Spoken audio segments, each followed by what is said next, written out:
to become spiritual, but we are remembering that we are spiritual beings having a human experience. And in this remembrance, we align with the truth of our being, whole, worthy, empowered, and connected.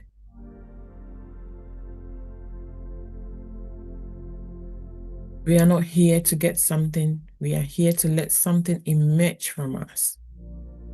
And what that something could be is love, innovation, anything that you want to emerge from you.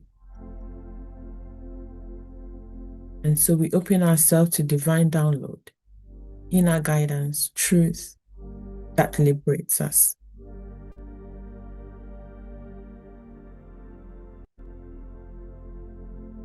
Right here, right now, we acknowledge that the one life, perfect, whole, and complete is expressing through us, as us, and in us. I speak this word of truth, knowing that the presence of spirit is alive in each and every individual in this space, whether it be online or in person. Each one is here by divine appointment, ready to be lifted, expanded, and renewed. I want you to release all thoughts of limitation, doubt, or fear. And I want you to affirm with me, saying, I am receptive. I am available. I am aligned with the highest good. And in the spirit of divine entities bearing this work, we welcome transformation, not just for ourselves, but for the collective soul of humanity.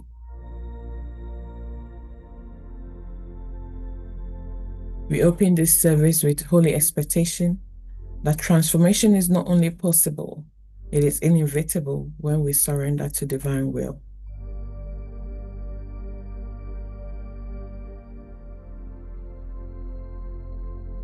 Now, in the vibration of this sacred intention, I want us to enter into a moment of stillness.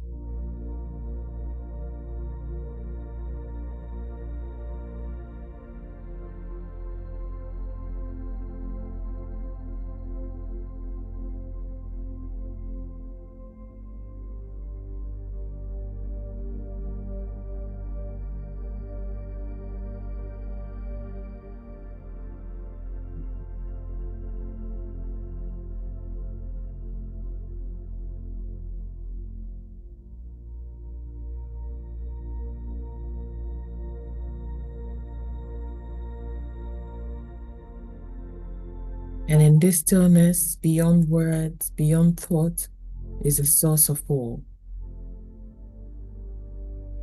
And in this stillness, we listen not with our ears, but with the ear of our heart.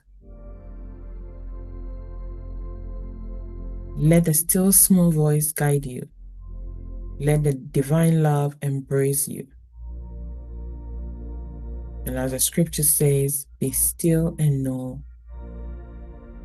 that all is within.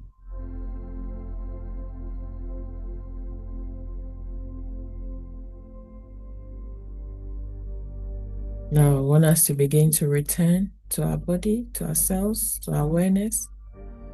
And as we return from stillness, we bring with us renewed awareness of our purpose. We bless this service, every speaker, every soul that is hearing, whoever will share.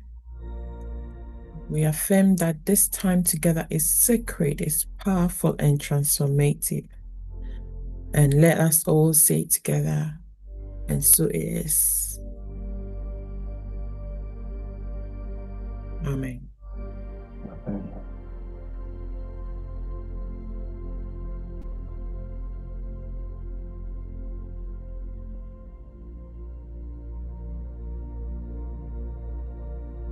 Last few weeks, we have been dealing with the subject of balance forces as it pertains to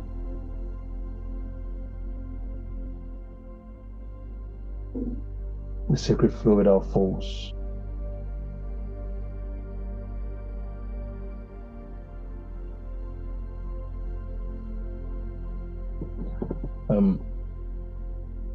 Last week I attempted to wrap that up.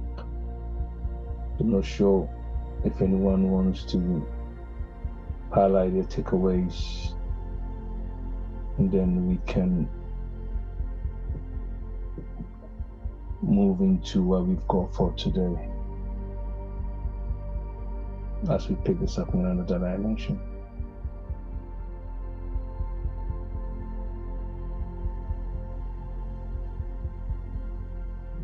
But last week I was talking about,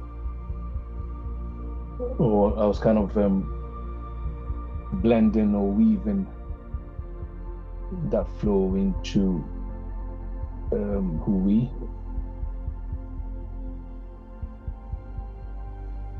and touched lightly on Lao Tzu's teaching that's captured in the Tao Teaching, obviously, of how letting go of our rigidities and letting go of our egos helps us quit demanding life to fit the exact shape of our personal identity and our personal realities and our circumstances, and how being fixated on that breaks us, and making us understand that flexibility is not a loss of self. And I highlighted how water wins not by force, it wins by consistency, and wins by deliberate intentional activity. So if it's been, geography has shown us how canyons or how Grand Canyons are formed. They're formed by the activity of water dropping on the same spot over time, consistently, it begins to carve canyon and create depths. We might drop there the first time and it'll feel like nothing has happened. It keeps dropping over time, carves canyons. There's a persistency. And that's how water breaks dams. That's how water finds its way not by fighting, it finds its way by persisting. So when the Tao Te Ching says be water, that's one of the, we captured some of the aspect of water, that it doesn't fight, it only holds. So we talked about stillness. Now, regardless how muddy a pot is, you being in there and trying to clear the mud will achieve nothing. And how it's useful to just let it sit. And if you let it sit and it sits long enough and you don't get uncomfortable with it not sitting, and that's one of the challenges for us in this modern age, in this age of technology, people just don't know how to be still. Quietness, stillness, serenity makes us uncomfortable, and we feel like then we've got to do something. And the urge is always there, and the more you do that, the more you get it. The more you get water's muddied. But if you let it sit, it will sediment, and the mud will settle on the bottom, and clear water always stays on top. These things are what life teaches us, that we need to allow ourselves to profit and benefit from it. You begin to think about what happens when you are anxious, and you trying to force yourself to be calm. It doesn't happen, because you be trying to suppress your thoughts, and that's, I've said over and again, thoughts don't win. We don't fight thoughts with thoughts. Thoughts don't win against thoughts. To try to fix mind is you interfering with it. It doesn't happen. It will frustrate you because it's not designed like that. So trying to force thoughts of anxiety into stillness is like placing your hand into muddy water, as I said. The more you try, the more the dirtier it gets. There's only one clear way to get the water to sediment out. It's to just leave it to sit alone. That is the wisdom of Wu Wei. Effortless action of non-forcing whatsoever. You stop interfering with your own life. You observe without agitations. You observe without judgment. Jay, when we were listening to Johan this morning, he said something about it's something that I've said a few times, and maybe just for the benefit of those who aren't on, about the New Age jackal. You remember the relationship of the relationship of the New Age jackal with judgment. Being too afraid to say what you think out loud, or being too afraid to say. Like, I remember him saying something poor about his mother, but then in his head saying, "You can't say that about your mother," out loud at least. That's it, or Yeah. Someone, do you remember? Can you add to that? But that opens it. But you're going. There's something that he said about judgments. And Joshua just opened it. But I want us to delve more into it. About judging the judgment. about judgment. Yeah. The New Age account that judges the mother's judgment. You forgotten? Or it didn't register? Yeah, let me help you out of the misery. So basically what he captures in essence is, when, and that's as I always say, that I found that in this space, a lot of people are also creating a religion out of being awake and things like that. So when the New Age account comes up with his voice, why are you judging the person? Why are you judging that? And that subconsciously is also judgment.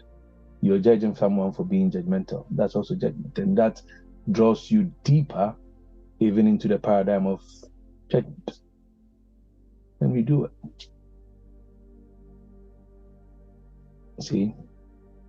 And truer words having been said than what Jesus says, that judge not that thou mayest not be judged. For whilst you judge another, it's like pointing the finger, the remaining points at you. We remove, therefore, just the focus should just be on removing the beam in our eyes so that we'll be able to see clearly the speck in the other person's eye. And often what we see in the person's eye and we get overly cooked with is because it's even magnified like 10, 15 times in our own eyes. A speck is always smaller than a beam. That's what, in essence, that is what that allegory shows. That which which is easy to spot in other people's life is so big in your own in your own life. And open yourself to it. And when you've got a beam in your eye and you're trying to look and pick the speck in the brother's eye, your beam is going to hit them.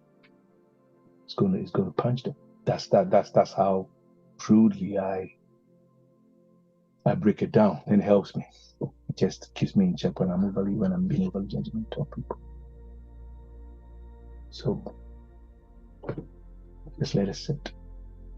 Because when muddy water is left alone in stillness, gravity does the work effortlessly.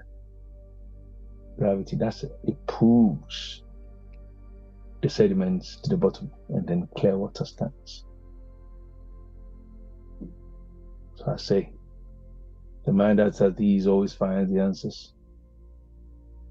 When the conscious mind is quiet, and the wisdom of the subconscious mind will rise to the surface. The same principle. See, stillness is like a mirror. Whenever we are agitated, the mirror gets murky, it gets messy, and we don't see through the lenses of reality as we're supposed to. That's what reflects reality. A still mind does not distort the world through fear, through ego, through panic, or through projection. It simply sits and sees clearly.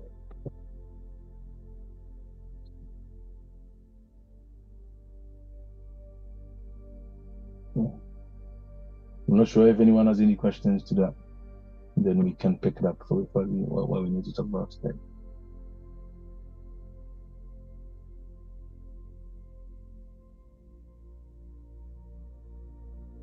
There's a secret, because water, it profits and it benefits all things without competing with them. It goes in places that we reject.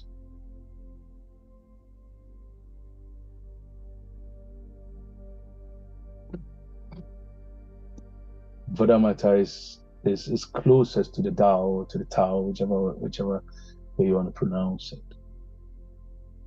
See.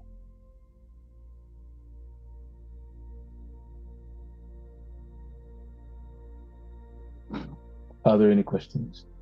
I'll take time, because last week I realized that maybe I have to take time and for us to treat or go into the philosophy or the psychology of water as a subject on its own without rushing it, and then how we can profit from that.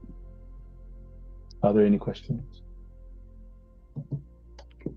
Or does anyone have any addition?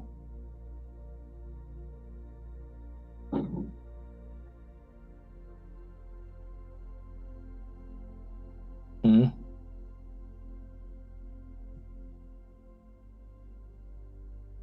Any addition? Any reactions? No. Right. So today I want us to look at we're going into transitioning. We still, as I said, this year it's all about reality transfer and the bulk of it. So today's theme: the world is not getting worse. You are the one who may be changing worlds. Already established power realities, and how we can switch timelines without needing permission from anyone. And this is something that almost every generation eventually says. Our parents were talking about the fact that times are hard and it never used to be the way it was, and we are still saying it. Solomon says there's absolutely nothing new under the sun. Is there anything that is happening now that we think, oh, this is new? In the ancient days, in the ancient times, it happened. You know, can someone help me? In fact, I think it's Ecclesiastes chapter 1, verses 8 and 9, verses 8 going. Ecclesiastes 1, 8 going. Someone can help.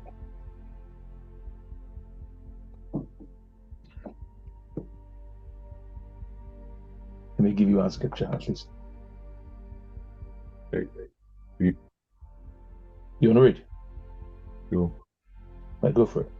Yeah, which Ecclesiastes 8, No, Ecclesiastes 1. 1, verse 8. Yeah. Which version?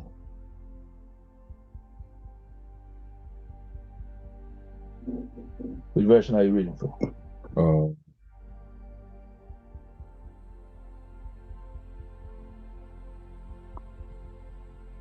No, I just read. When you start reading, I'll know which version. Don't worry, just read. All things are full of weariness and labor beyond description. Hmm? All things are full of weariness and labor beyond description. Okay, continue. Carry on. Yeah, wait. So continue reading from 8, yeah. The eye never has enough of seeing, nor the ear is full of hearing. Mm-hmm. The eye is never satisfied of seeing, nor is the ear full of hearing. Yeah, go on.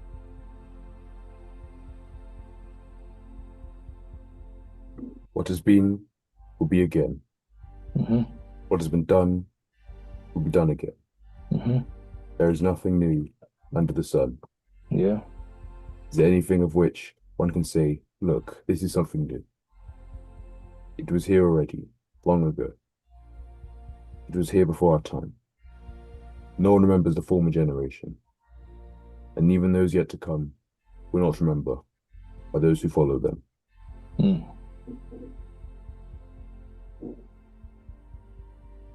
I, the teacher. Ooh, is this right? Yeah. Yeah, it is. Was king over Israel and Jerusalem. I applied my mind to study and explore by wisdom all that is done under the heaven. Mm-hmm. But a heavy burden God has laid on mankind. I have seen all things that are done under the sun. All of them are meaningless, chasing after the wind. What is crooked cannot be straightened. What is crooked cannot be straightened. What is laughing cannot be counted. I said to myself, look, I have an increase in wisdom. Anyone who has ruled over Jerusalem before me. I have experienced much of wisdom and knowledge. Then I applied myself to the understanding of wisdom and also of madness and folly. But I learned that this, too, is a chasing after the wind, for which much wisdom comes much sorrow. The more knowledge, the more grief. Good. Just leave it there. So this is Solomon sharing his experience, and I love Ecclesiastes for one reason. It captures everything that one can ever know in life. Yeah. Everything that's captured in the scriptures, I say this with all humility. If you know what John says in the Gospel according to John, if you know what Paul says in Ephesians, if you know Deuteronomy, and if you've got the Psalms, you've got the what was it called, Proverbs and Ecclesiastes, you probably have got everything else. You've got everything covered in the scriptures. Everything, in my opinion.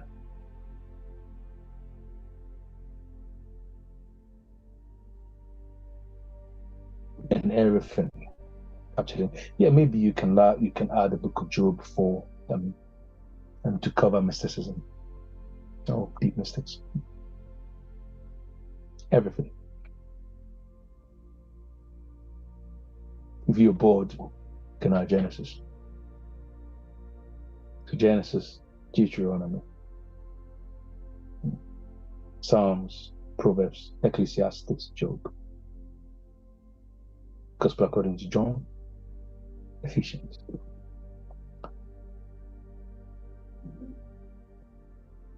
Everything else is a repetition of a sort or an expansion.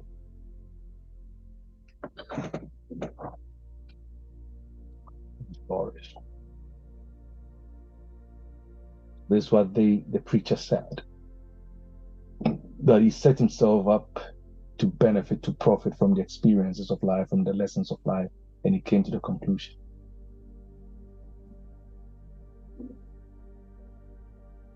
that all is meaningless. All is meaningless doesn't mean that we are in despair, but what it means is it's never about the things that we cannot make life to be about, and the things that we burden ourselves with. And how wisdom and knowledge itself can be an impediment and weariness to the bone.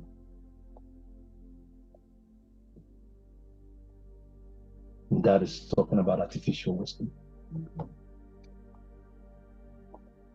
Everything done from the seat of ego, or from the seat of our ego, feels like futile.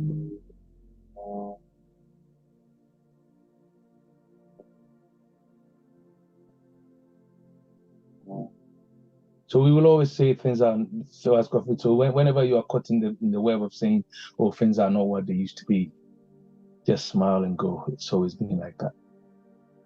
Or just ask yourself, what world have I transfixed myself in that is causing me to see things like this? The music was better. Like, I was having a chat with a friend just last Friday night, and saying, how the music that is being pumped now is just rubbish. And I'm like, yeah, it feels like that. But who has told you to? You are the one choosing to get fixated on music that is being played. Now, I still enjoy my Beethoven. You know, I still enjoy my kakeku, I still enjoy my anampedi. So rather than sit and moan about the bad music that is being produced now, I just listen to the ones that feed me. It's no argument. You choose. So when you fixate yourself in a world, there's no point. It's waste of time and a waste of energy to fight it. And unfortunately, that world implodes on the inside. It's always what sits in between the two ears if you're limiting mind to mental activity. People were kinder, people were nicer. Do we genuinely feel that the world is getting worse? Or just our perception? I think it's perception, because yesterday I was listening to a gentleman on Insure FM on Facebook, and he was sharing his experience of traveling by road to Libya. I think he was trying to get into Europe. And he was sharing his audio in the different countries that he went to. And the one that stuck with me was when he said he went to Libya and how things are done there. And I said to myself, wow, we live in this part of the world. And then funnily, the image of how perception or the part of the world we live in is totally different from the world he was describing. And I'm thinking this is a country or a group of people. This is how they live. And in this part of the world, it's like that was ancient, like, let me say, 400 years ago. 67, yeah, okay. No, not 60s. At least there was still a bit of civilization then. Let's say 400 years ago, where there was like slave trade, like, you understand? He said he got sold. In there, he's saying that a woman of 21 years old, not married, is old. It's like, will not find a husband. 23-year-old. Yeah, you want 13, 14, 15, 16. This is we're talking about now. Yeah. You understand? And he's talking about where it's like he gets sold to different masters without even being aware. It's like your life is not yours. Once somebody, oh, you're working for me, the person can sell you without you even knowing, and you're gone. You understand? And I'm thinking in my head, and it was explaining how all different sorts of, if I go back to the insanity, and I'm thinking in my head, so reality really, aside from that, I was also thinking at the same time, I was also watching this Amazon. Remember, I was telling you how the life in the Amazon is. I'm thinking in my head, this is also another life, another world. A group of people. It's a current reality that someone will feel existed ancient of times ago, but it's still someone's present reality. It's still someone's present reality. So all these portions, and I asked myself, okay, right now, my reality is what I'm seeing now. Somebody else will also look at my reality and think, oh, you're in like 1 million years ago. Behind. Yeah. So really, if someone says that everything is happening now, to an extent, literally, if you want to look at it literally, this is it. Yeah, so I think real reality is just it's us. It's projected by ourselves. And I like the word projections. Yeah. It's what we threw out there that gets mirrored and reflected back to us. Yeah. So the people went kinder in the past, the people are still kind. Relationships went more meaningful and went deeper in the past. Relationships are still very meaningful. You know, we talk about LGBTQRFQZ now, seriously. The centuries, it was even worse. What was they call it in the among the Romans and people of Hellenistic traditions. You understand? Where they will marry women to have children and have sex with men for fun. You know, it's not new, nothing new. Absolutely nothing new. Nothing new. Children were not more respectful when we were growing up. That's what we think. Nothing new. Because thinking back, growing up too, I had friends who I considered to be very rude. I thought they didn't give the necessary accord to their parents.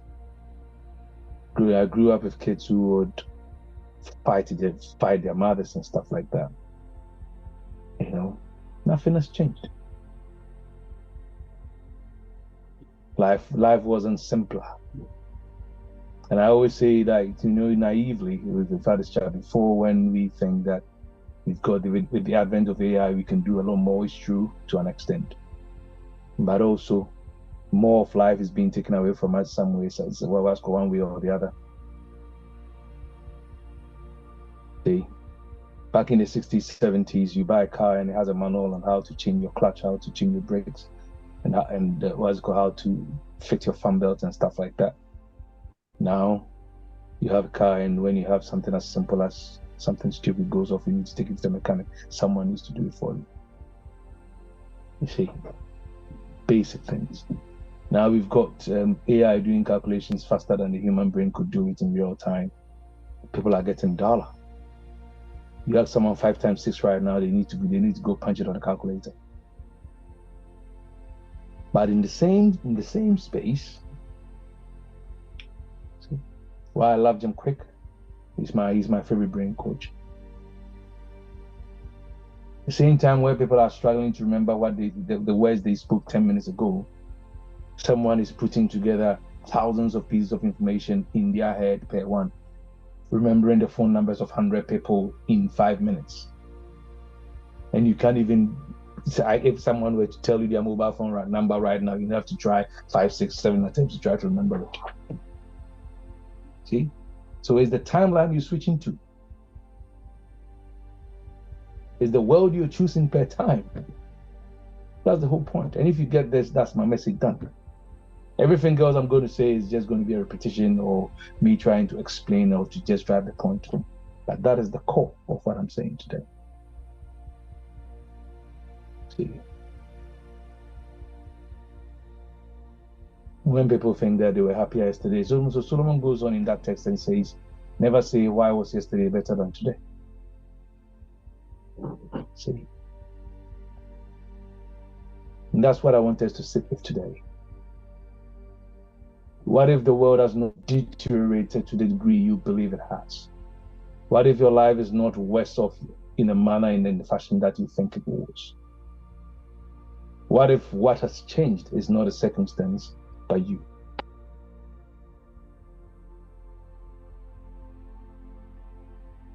What if without you, what if without your active awareness, you have been changing worlds from which you experience, or you have been changing the world from which you are experiencing the world? And shifting into multiple dimensions, multiple realities. What if? Just pause there and think about it. Because there is the world, and there is the world that appears through your consciousness. And blessed are you when you can have these two merging. Blessed are you when you can have these two being reflections of the other.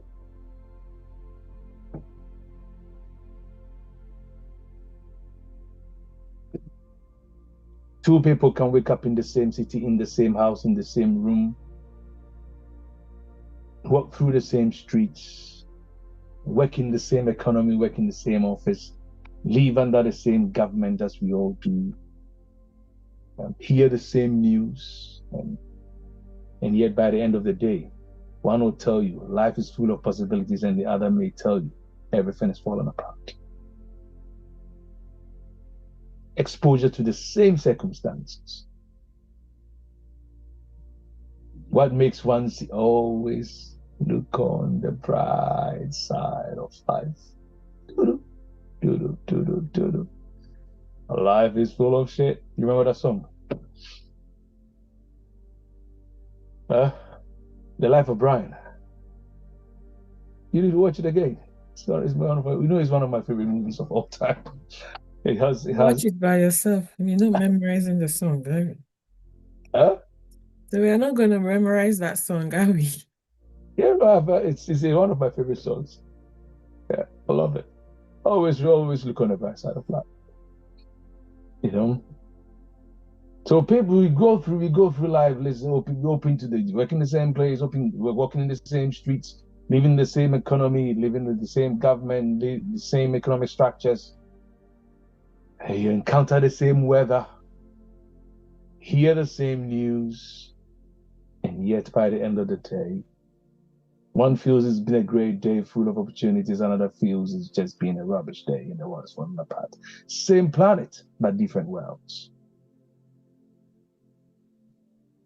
And perhaps one of the greatest spiritual mistakes we make is assuming that because something is happening inside our experience, it is a description of the entirety of reality. That is not true. It may not.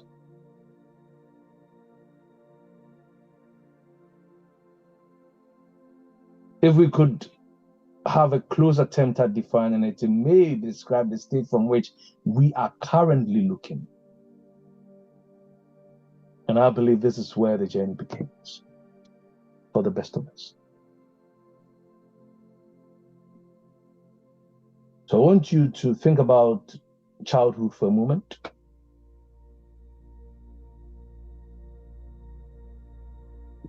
Just take your mind back to when you were 6, 7 years old. In fact, all of us here have been 6 or 7 years before. And recall some of the pleasurable experiences that you had growing up.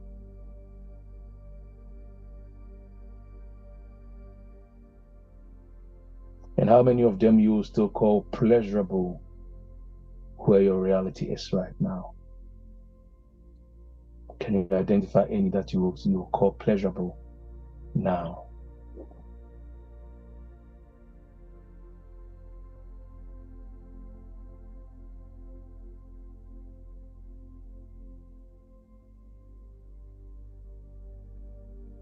And the reason we cast our mind back to childhood is not because life was perfect. Many of us didn't have an easy childhood, or most of us, some of us. But there's something about early life. When I was having a child with boy this morning, I was saying this. There's something about early life that feels vivid. The summer afternoons felt so endless. A birthday that only gave you a cup of Coke and some biscuits occupy your imagination for weeks, and those things will mean and feel like nothing to you today. But as a child, it meant everything to you.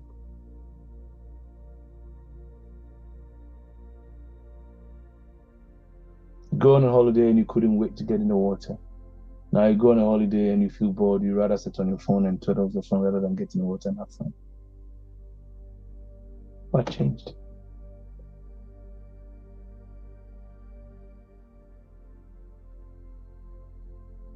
The little things of life at that point, as a 6 or 7 year old, could mean or could spin extraordinary and immense joy to you. Meeting new people, a new friend could feel like an entire transformation to your life. My mind just went back and I was thinking about Leon and some beautiful memories we had as kids. And now we don't even have time for one another. See? You stare at the clouds, do Billy and be and see your fingernails change, and that felt like the fact that we can all do it and you will get it and another person doesn't get it meant so much. It made you feel so good and so special, that memory.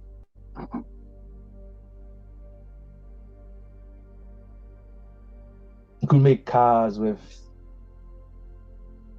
milk tins. And now the same thing will look like a boring experience. I wouldn't even sit to put pieces of logo together right now. But as a child, it was so much joy. Cutting milk tins and putting them together to make a car. Stare at a cloud. I could invent the entire universe. Now, yes, we have it in different forms. Minecraft is the same thing.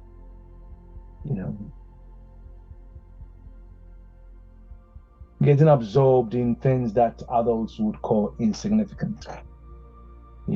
Like when these boys play games and I'm always on their neck. I understand. It's part of your development.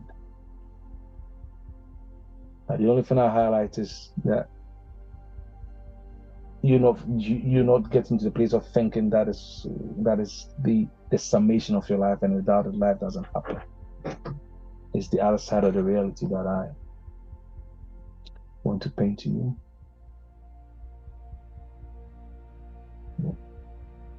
And then something happens. We grow older.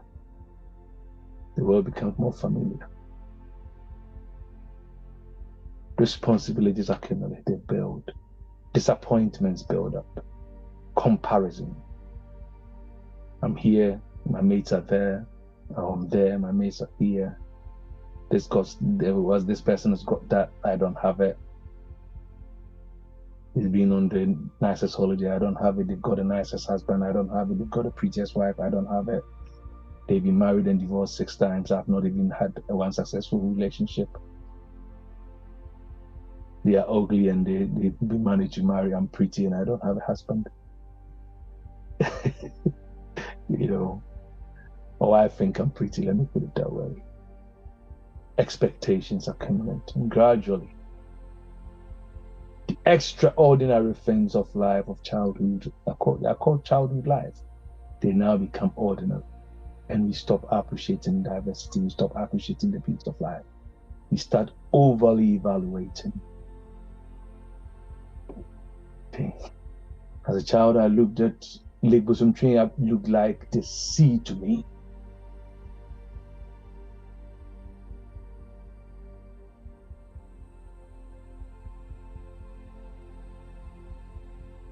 Okay.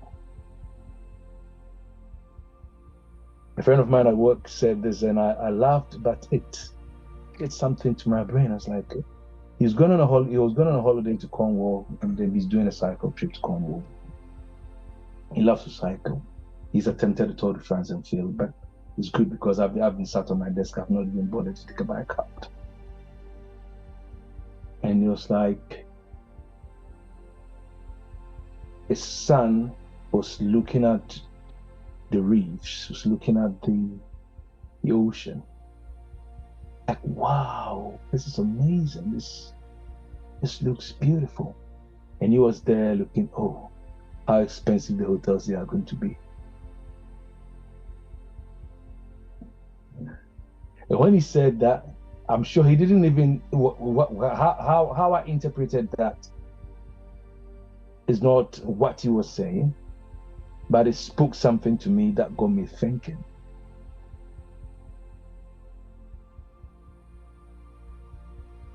They are looking at the same things and having 2 different worlds.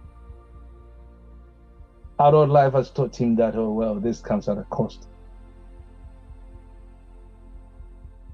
See? One is looking at it, what's it called? It's looking at how beautiful the ocean is and how he can't wait to have an interaction with the life in there. And another is the typical looking at, ooh, there are too many people here, it's crowded here. Oh, I don't like crowd, I don't like people. Ah, if only the weather was nicer. It's too cold. If only it was warm. And the fixation is on what it could have been, what it should be, what it should be like in order for me to enjoy it, as opposed to, oh wow, how life is presented and how amazing it is.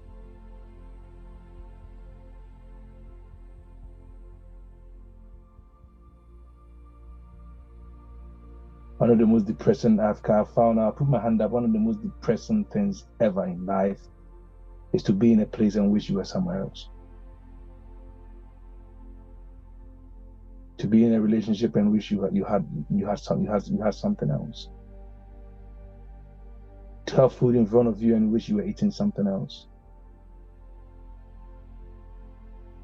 To have an experience and wish you were experiencing it in a way, in a form, in a shape other than what and how it's presenting. That for me is the doorway to depression.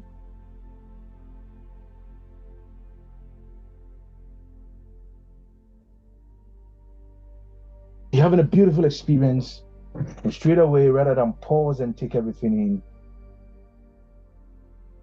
because we think we may not have it again, how are some of the ways we interfere with the process? I quickly want to get my camera out to capture it, to take a picture of it.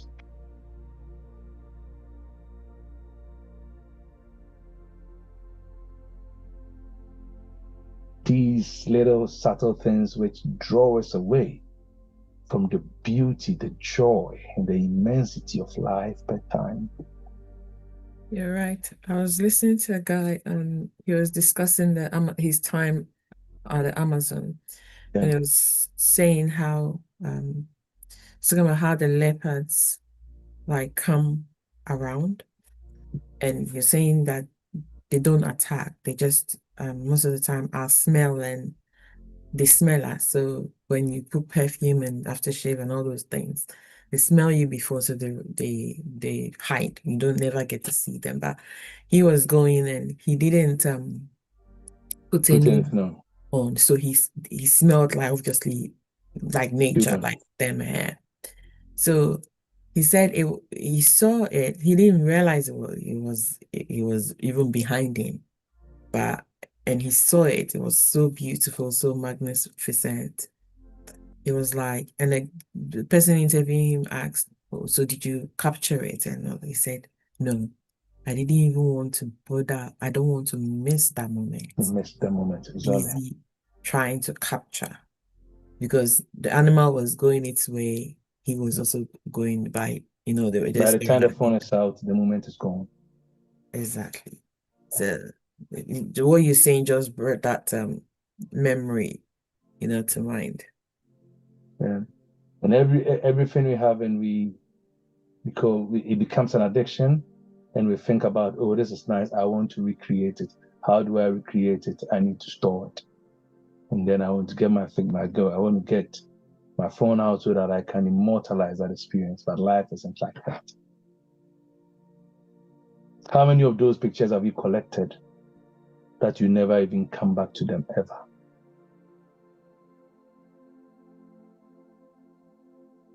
You see, so we're always in anticipation of it can be better than this. It's a trap.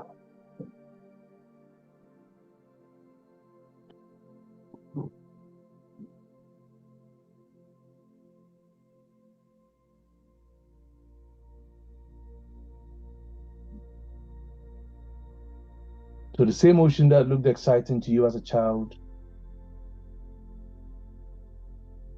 didn't change. As an adult, that now you think of it as an expensive holiday destination. But the consciousness entering it is what changed. That is the key point. That is the most important part that we need to pay attention to. Aging doesn't make life less beautiful.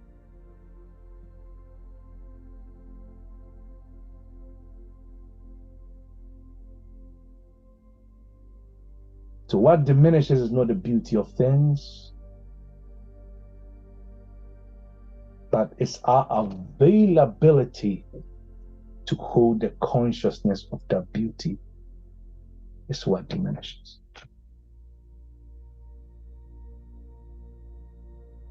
We no longer permit ourselves to encounter the moment directly. We accumulate, or we kind of encounter moments which present themselves to us in life through accumulated commentary. Commentary is not reality, it's just interpretation. And it changes as our perception shifts.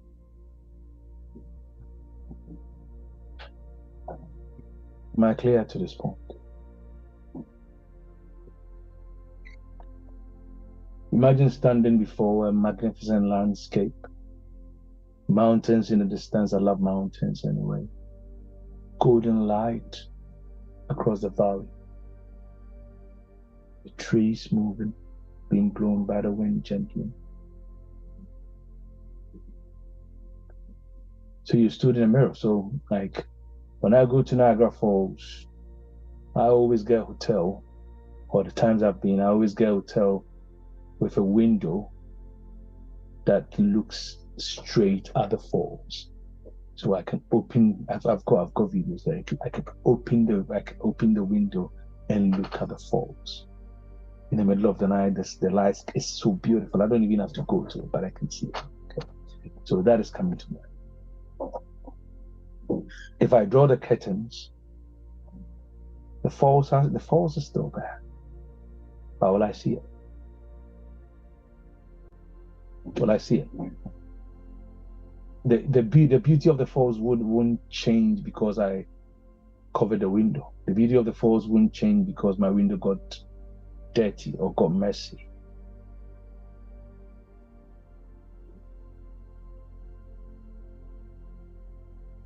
But it changed because I put an obstruction in front of it. Beauty doesn't get less. And eventually, or if I'm stood there thinking, oh, someone is looking in my room, and let me just draw the curtains, I now lose the connection with the beauty. Nothing really has happened to it. Even the window hasn't changed, in essence. The window doesn't change because it gets dirty. You clean it and wipe off the dirt, you can still see through it and have the same experience that you had. And that's what we do to ourselves sometimes. We confuse the condition of the mirror or of the window with the condition of reality. The condition of the lenses through which we are looking at life, we confuse it with the condition of the reality that is prevailing.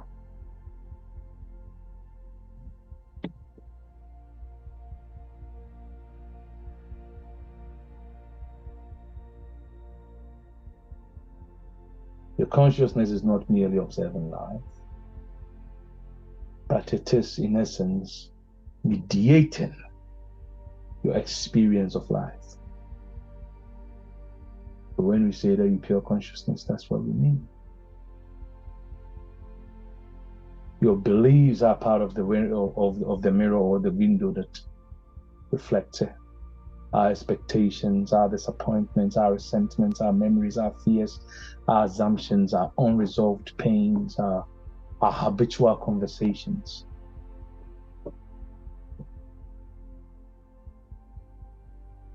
Gradually, without recognizing it, we begin to describe these dirts and these obstructions as though they were the description of the reality we are beholding. Many of us, we fall for that trap so easily. But whereas where we make statements that people can't be trusted.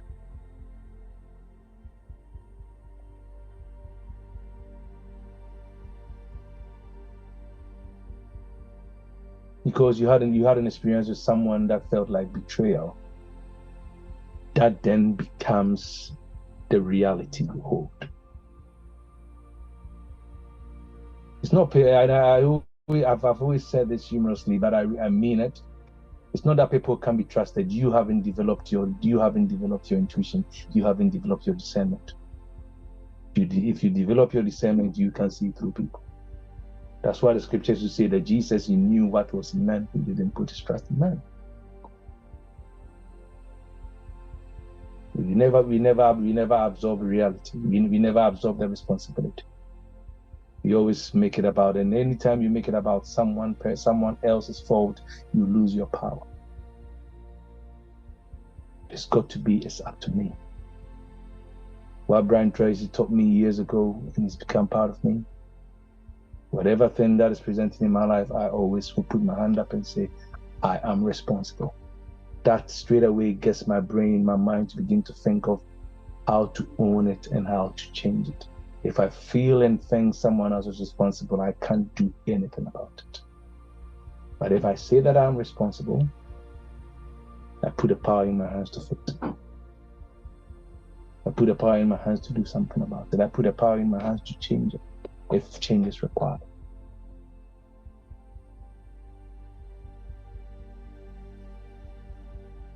So having a chat with another dear sister, saying that, like, it appears that, opportunities, there are no longer opportunities in this space. And if you get caught up in this 9 to 5 where you can't truly be rich. And I'm like, go and check the facts and see. There are loads of wealthy people who do 9 to 5. And I say that humorously. The one who owns a business isn't on 9 to 5, supposedly, if you are just going by it. It is still. I was saying this to you, that I've gone back to basics. And Brian Tracy says, regardless who signs and who pays your paycheck, always see yourself as running your own personal services liability company. It's the mindset of wealth that creates wealth, not who signs your paycheck.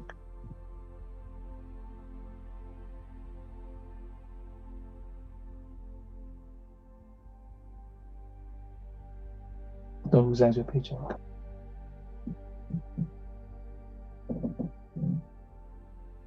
If you experience a disappointment, maybe pause and ask yourself, how is this disappointment training my attention to recognize the barriers more quickly than the opening?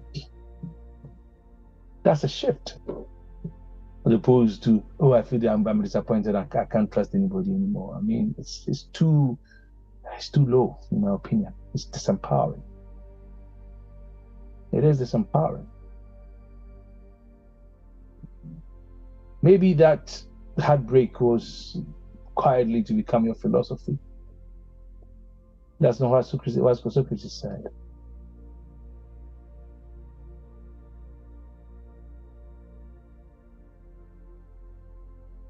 You marry a good wife, you may become wise. If it's not a so great a wife, you can possibly become a philosopher.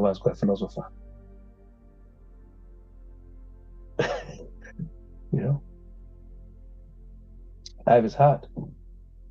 Maybe. And then we make the hardship become the lens through which every new experience is interpreted.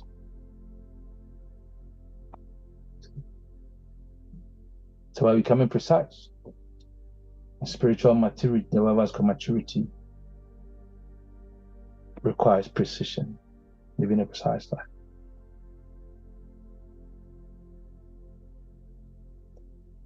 Are there any questions?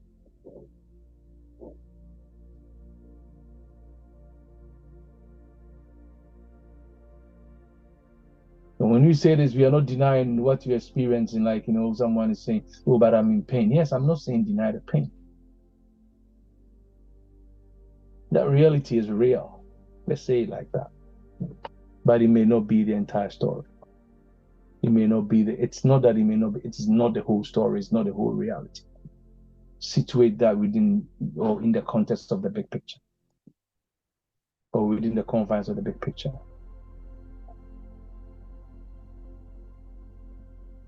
My experience is real is different from my experience is reality itself. And we make valid experiences we are having, we confuse them for ultimate reality. If someone is grieving, the grief is real. I'm not going to pretend to them who see it differently. No. It's not discrediting and discarding it.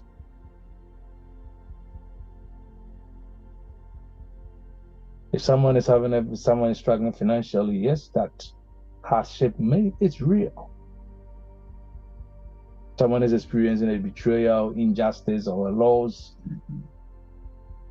We are not saying, or I'm not saying that dismiss those events with mystical language. No, that's naive. That's not what I'm saying. Because wisdom does not deny the fact. But what I say, that deeper wisdom will ask deeper questions. What is happening as these facts are entering my consciousness? What meaning do I give to it? That is where the secret is for me. What identity am I building around this? How is this informing my thinking? How is this informing my belief?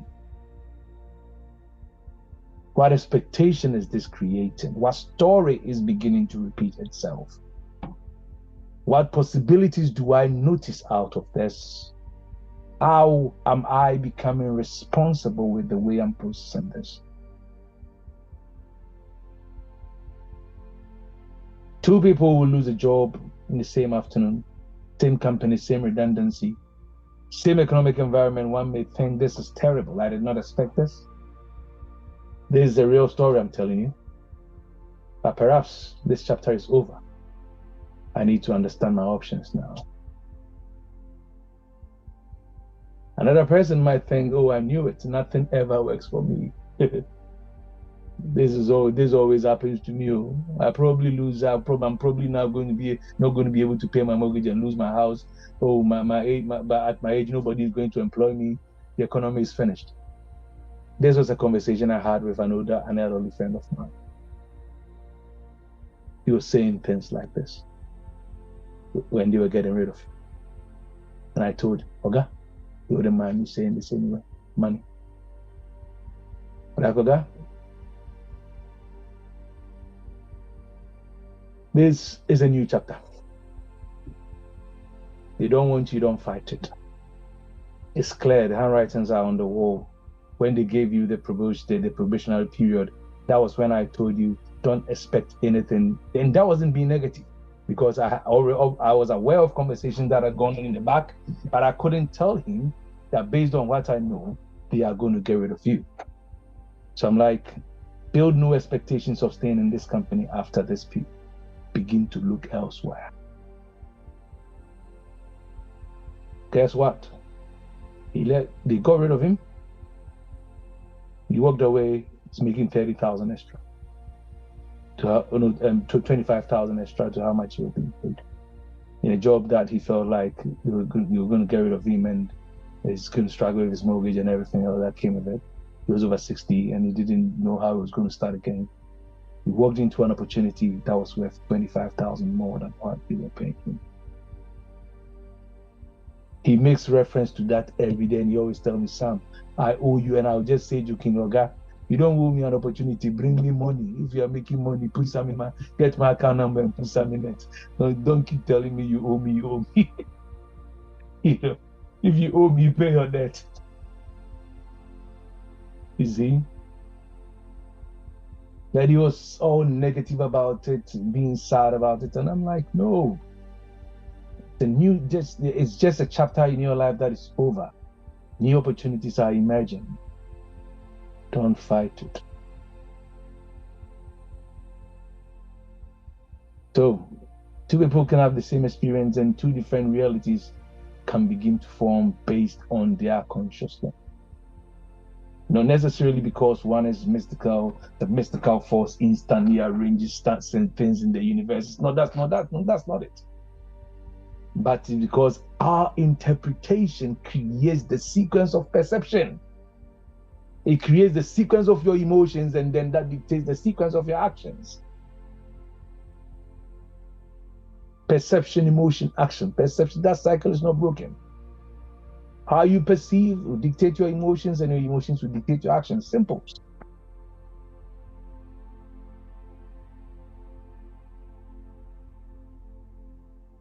There's this lady who was on LinkedIn who claims that she's worked.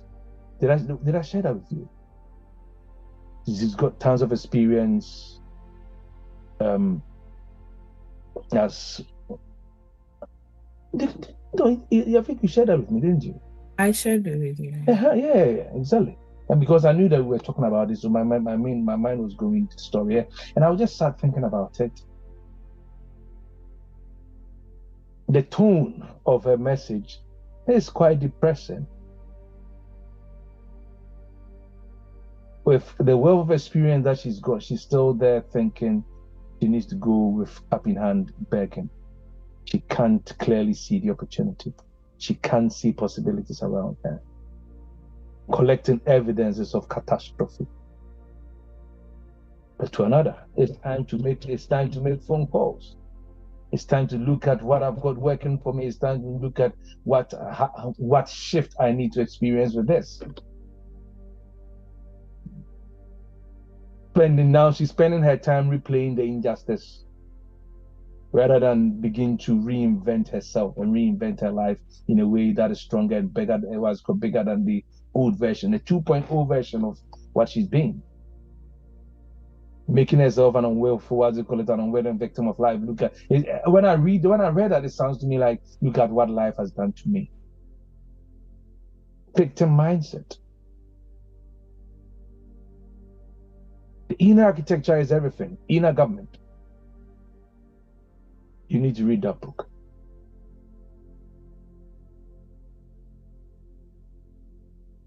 I think it's a good point to stop. Because I can go on and on and on and on and on.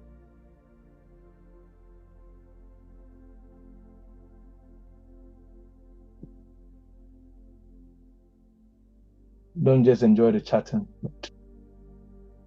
Allow yourself to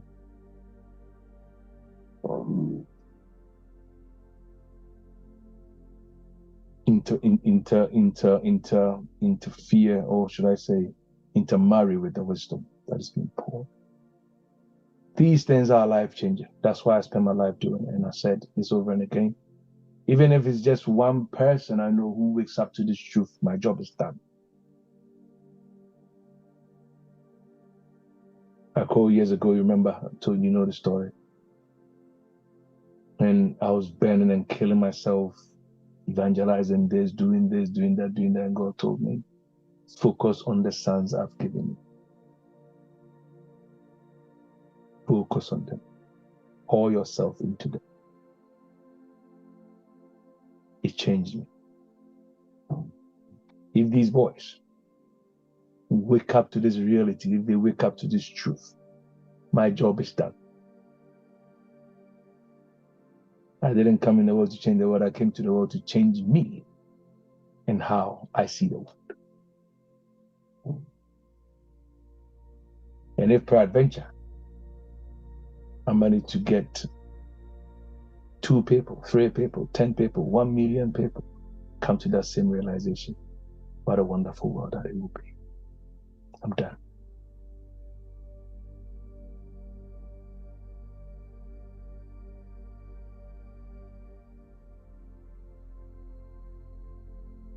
Are there any questions?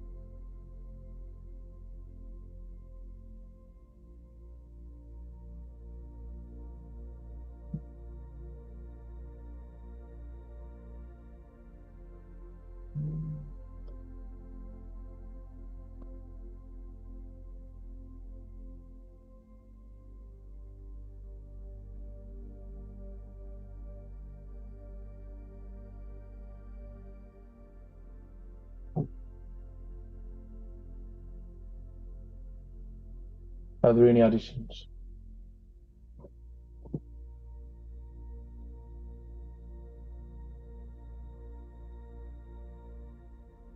Mm-hmm.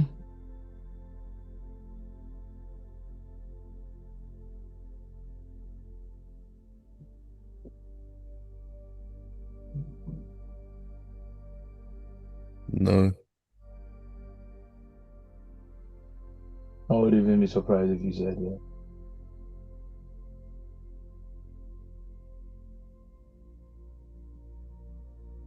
You're preaching next week, Sam. Nah. It's been a while. Huh? You can share your message on the value of the 20 pound note. I pulled that video. Did I share it with you? Oh yeah, I pulled it. Yeah, I pulled it and I was showing him the other day. Do you remember, Sabo? Yeah. Yeah. Or you can give your 19-year-old version of the same message. Yeah, I'm good.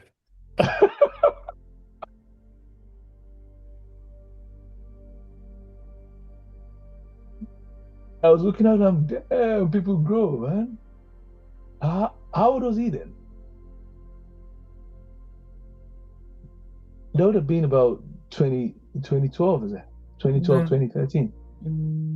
Yeah, around 2013, It was 14. about 2013, yeah. How old was he then? I think minus 12, right? So maybe about Minus 12 years. 13. Okay. Wow. They should be about 6, 7. Nah, that's not right.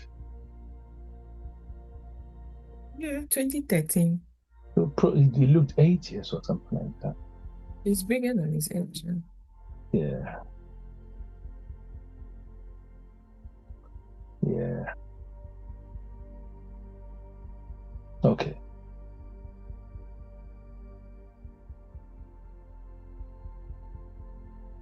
To pray.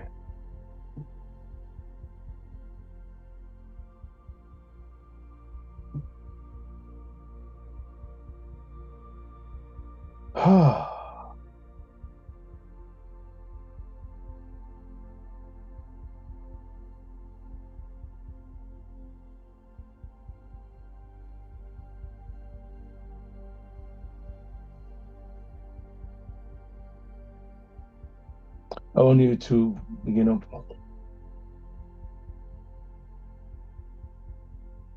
I don't mind go to whatever you've heard this afternoon.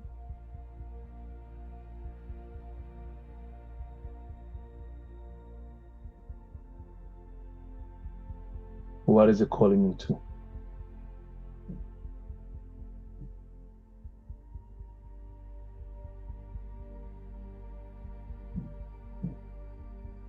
What is it opening you up to?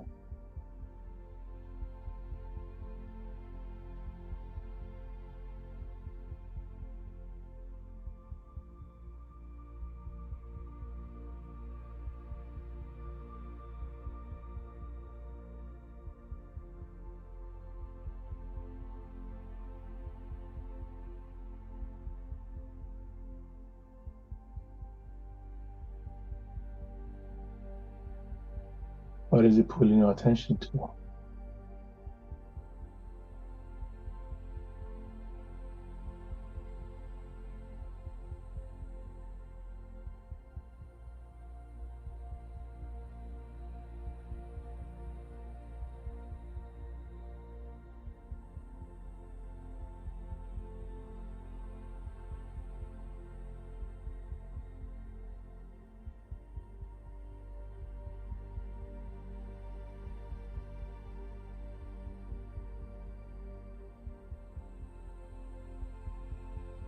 In what areas do you require consciousness shift? You can open yourself to this.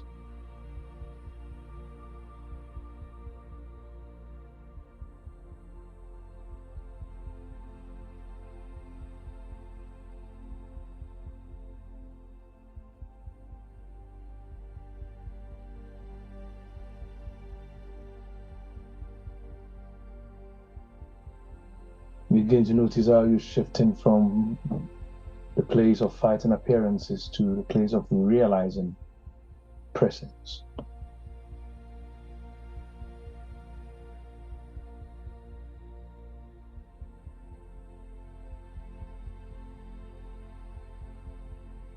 And as you sit with this, just follow with me with these words, even as I pronounce these words and I declare these words. Repeat them to yourself in your head. you want to do it audibly, you're welcome to. In this time and space called now, I become consciously aware of the one universal life expressing life through all beings. That includes me. My thought rests in harmony. My heart radiates love. My consciousness is clear and remains a channel for wisdom, courage, and peace. Every thought that arises within me blesses life. Every word that proceeds my thought strengthens understanding.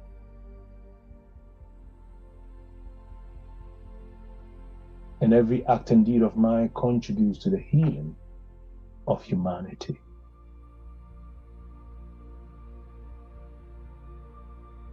I behold one divine life where the world perceives separation. I behold divine intelligence where confusion seems to appear.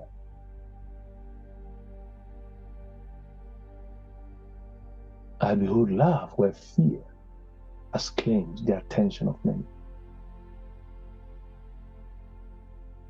I see and experience wholesomeness where limitations has claimed authority.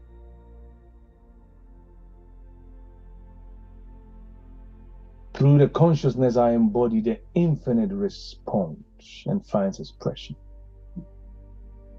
Therefore, I embody peace. I embody wisdom. I embody wholesomeness. I embody truth. And I embody compassion. The vibration of divine life moves through me,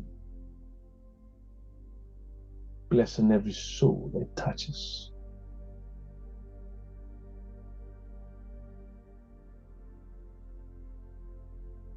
Through the realization of this truth, every atmosphere and sphere of humanity is gently lifted.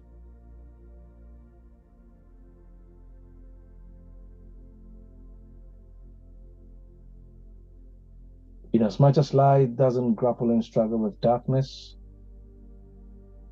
and simply shines, I know this truth, and for that matter, I shine. This is my reality. This is my truth. This is my meditation and my declaration. Call it established, and so shall it ever be. Amen. Now I want you to take a deep breath at the count of 4.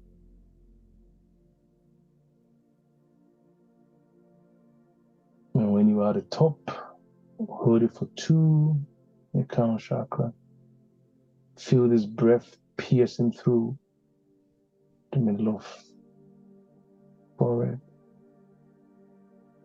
And I want you to breathe out lightly through your mouth to the count of 8 till you've got no oxygen in you or no air in you.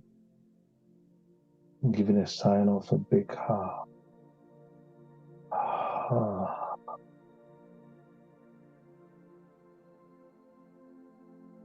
And if you fancy, just do it 2 more times.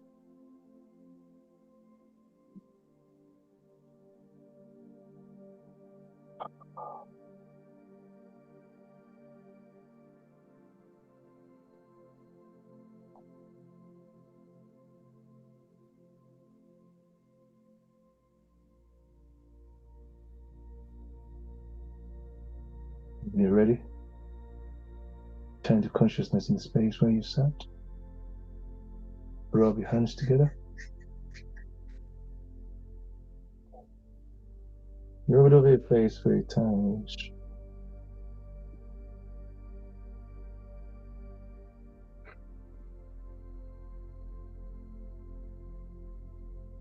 And enjoy the new you.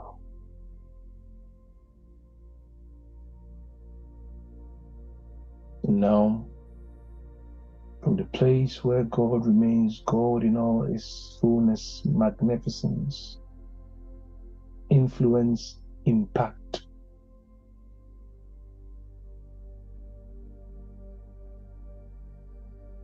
the place where God is God as each and every one of us, I bless you. I bless you.